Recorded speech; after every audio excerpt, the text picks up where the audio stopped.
Ooh, I need a second. Hello, my friends, and welcome back to the channel. I've got chaotic energy today.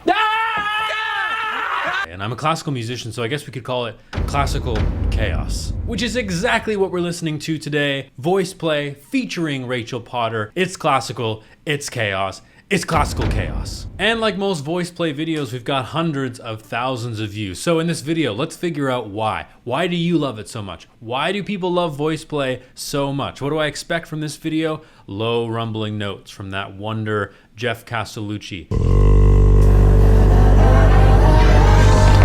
We're gonna get amazing beats. We're gonna get an incredible arrangement that sort of challenges us. It surprises us, shocks us, and I'm sure we're gonna get some surprises in there as well. And don't forget, my background is in classical music. I'm a classically trained singer. I don't do a lot of classical singing at the moment. I'm doing more musical theater, actually, but I do know my classical music. So let's see, first of all, if I know all of the classical pieces that are gonna be in this arrangement, and let's see if you do as well. That's enough talking. Let's jump right in.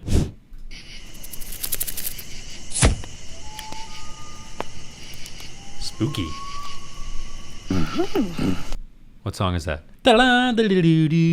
Also, he's so green. Ellie.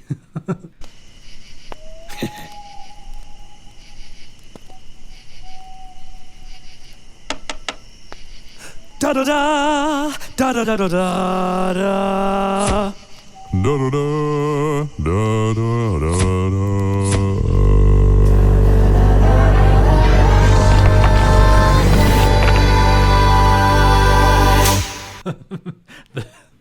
That low rumbling note from Jeff actually caught me by surprise. I forgot how good these headphones are. These are Bear Dynamic DT770 Pros. Really good. Headphones that are made for a voice like Jeff Castellucci. So that was the Bach Toccata and Fugue in D minor, but I gotta hear it again. One more time.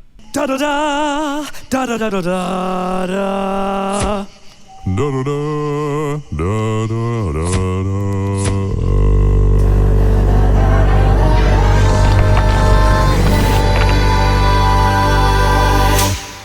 Bum bum bum bum bum bum bum bum bum bum bum bum bum bum bum bum bum bum.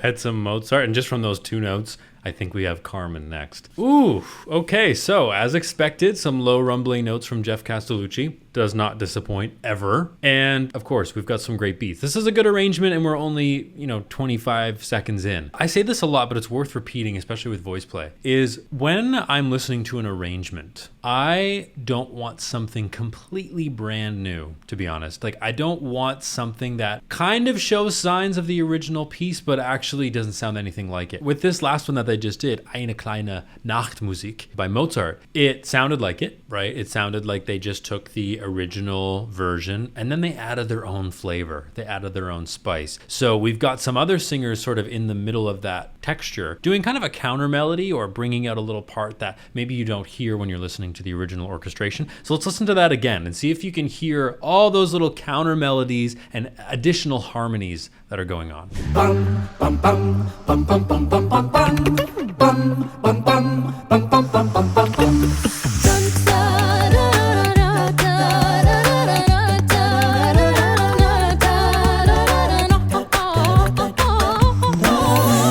So there's like this da-da-dum, da-da-dum, da-da-dum. There's something going on there. So is this Caesar? And this is Ellie? And this is Lane? And this is Jeff? And this is Rachel? Did I get that right? I think I did. I'm also interested to figure out what the narrative is here.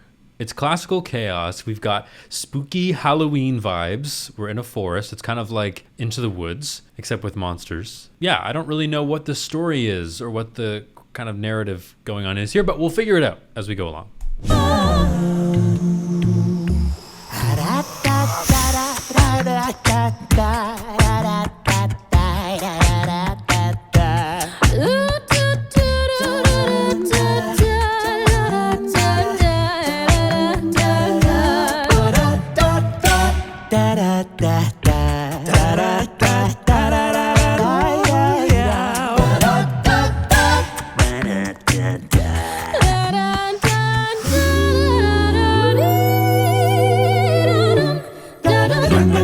Definitely chaotic so far. So that one was from Carmen, the habanera. And that's an aria, which is another word for a song in an opera, sung by a character, Carmen, who's kind of, how do I describe Carmen? She's got a lot of personality and flair. And in this piece, she's kind of being seductive. And honestly, Carmen, there's a murder at the end, and there's kind of spooky vibes when it comes to Carmen. And here's a question for you.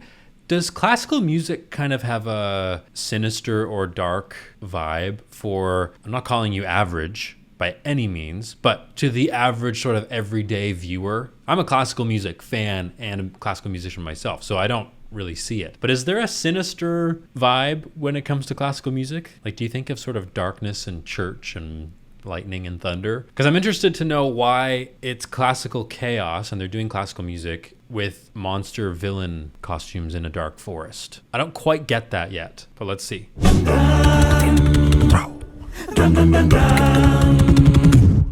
la la la.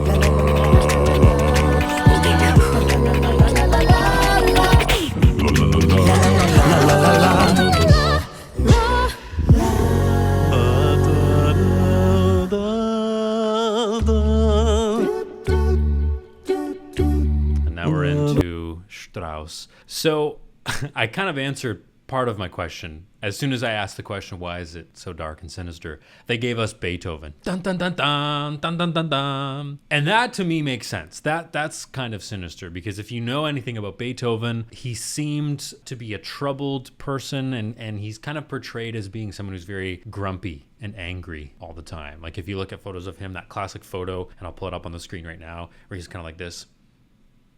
And he was deaf, and he was still writing music, and he had his heart broken. And the music that he wrote certainly reflected the depth of emotion that he felt from his kind of unfortunate life. So I understand that element. Interesting. This is a correlation that I never really thought of before. Kind of spooky, villainesque, maybe made that word up, villainesque, vibe in classical music. Let me know what you think. I'd love to hear your thoughts and opinions on this. Obviously, there are some classical pieces that are beautiful and bright and light, and you think of sunshine and the clouds parting in heaven and all these things. And then some things like dun dun dun dun, which is very dark. But yeah, put them in the comments. I'd love to know your thoughts on this one. Because now we're entering a very light, very bouncy waltz. And I'm interested to see how the narrative takes shape. La la la la.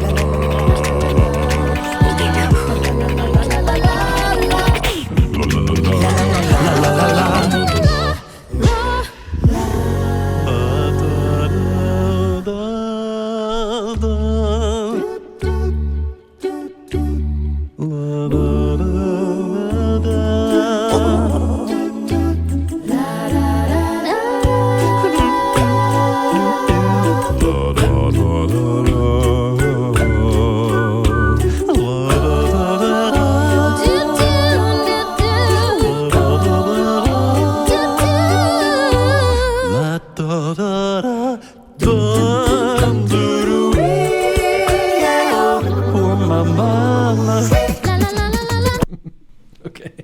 So in that one, the narrative kind of changed where it was a little bit lighter and almost a bit more bashful or coy or something. And what I'm kind of getting now is, so the witch in the middle is looking for a spell in this spell book or something. The other four are kind of her minions or something. They're all looking for something, and she just keeps stealing the book back from them. I could be totally missing the mark on that one, but that's kind of the vibe that I'm getting. It's a bit chaotic because they're all grabbing the book, and that makes sense. It's called classical chaos. Yeah, they're looking for something, seems to be kind of the gist of this video.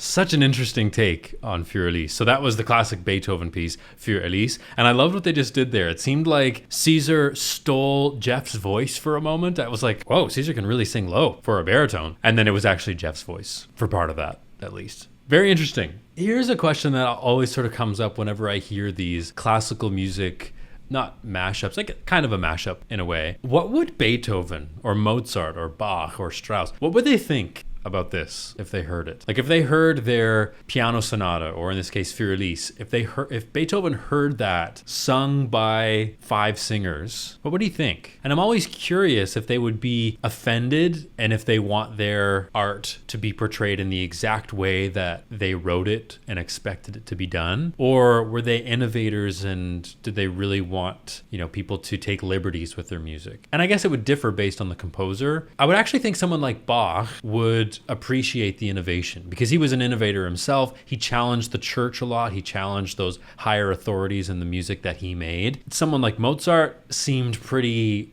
bouncy and fun and very inappropriate, but I think they would probably be pretty pumped about this. They wouldn't understand what this kind of a cappella singing really is, but I think they would enjoy it.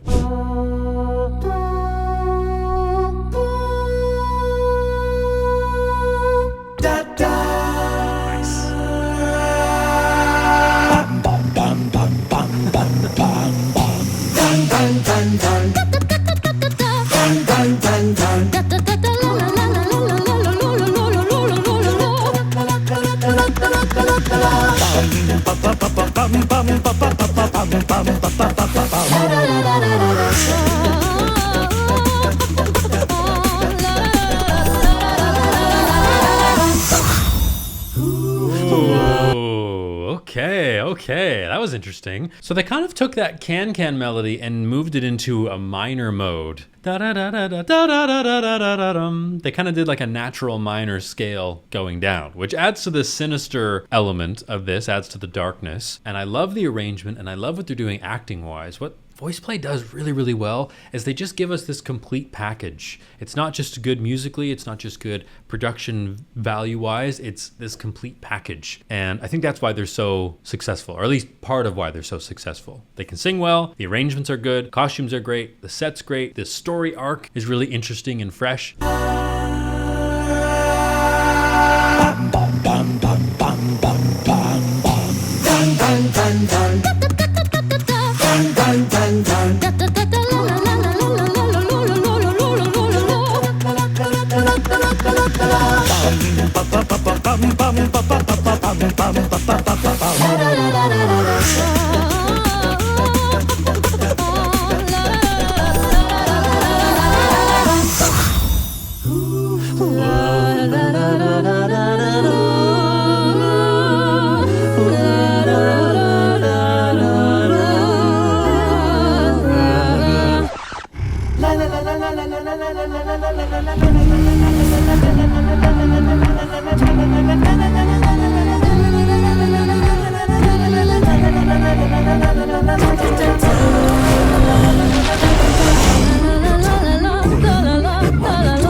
Ooh, sorry to pause right there. There's too much going on. I need a second. I can't go on without acknowledging that growl thing that Jeff just did. I don't even know what that was. I want to make sure that you heard that. Let's go back. Instant replay mode and hear that again.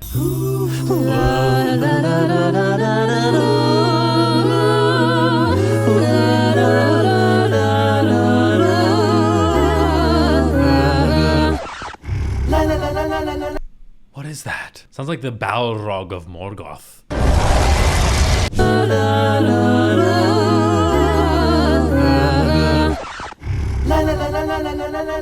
Jeez.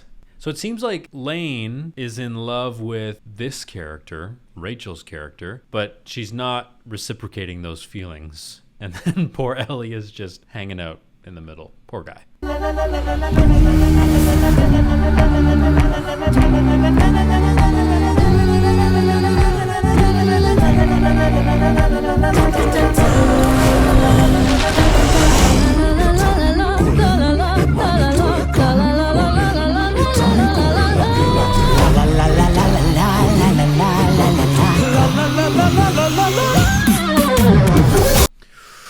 That riff. Oof. So I love any riff. I love any melody, to be honest, that has that da da da da dee da dum, that kind of flat six feeling. I don't know exactly if that's a flat six, but I love a flat six solfege syllable lay falling down to so and then going down a minor scale. I don't know what it is. It just adds I don't know, like a mystical, magical quality about it. One example that just sends shivers down my spine, and I'll play it for you in just a moment, is the theme of the Fellowship in Lord of the Rings entering Rivendell for the first time. Do, mi, so, mi, do. That lay, so adds this ethereal sort of magical element to it, which we want when we're talking about elves in Lord of the Rings. And this is also magical. So listen to the Rivendell theme and you'll know exactly what I mean.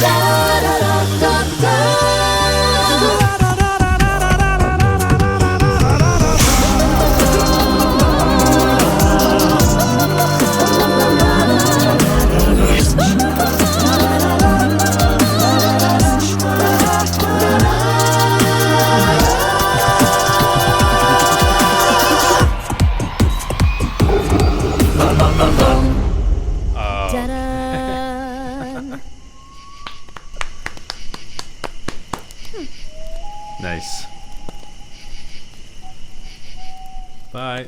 So now I think I understand the narrative in that she was trying to figure out this entire time how to get rid of these 4 troll monster things because she was just more so annoyed with their presence. And she finally pulled out the last page, which gets rid of all 4 of them. Magic. So classical chaos totally makes sense. I'd still like your thoughts on the story and on the narrative and what's going on, and include timestamps if you want me to look at specific things. But it's so chaotic because these 4 beasts, creatures are really not stopping the entire time. And that's part of the chaos, I think, musically at least, is that the music doesn't ever stop. When you have a mashup like this, it just goes one into the other. There's no breaks. There's no stopping, and it's just total chaos. I mean, even looking at this screenshot right here, look at their faces. They're good actors too. That's what I really appreciate about VoicePlay, is they put a lot of effort and time into the acting of it. So it's not just some run-of-the-mill, plain old a cappella group. It's actually good. With all the VoicePlay videos, I love reading the comments because you guys are hilarious. Every once in a while, VoicePlay has to go back to the forest to revert to their true forms and refresh their glamours.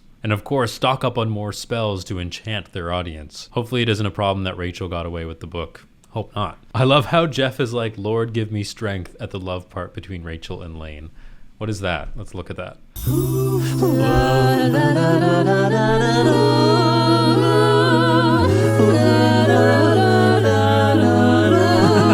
Yeah, he's like, no. So now I understand. I missed this on the first run through. I thought that she wasn't reciprocating the feelings, but a love spell has sort of struck both of these characters and they're really feeling the love, but not Ellie, once again.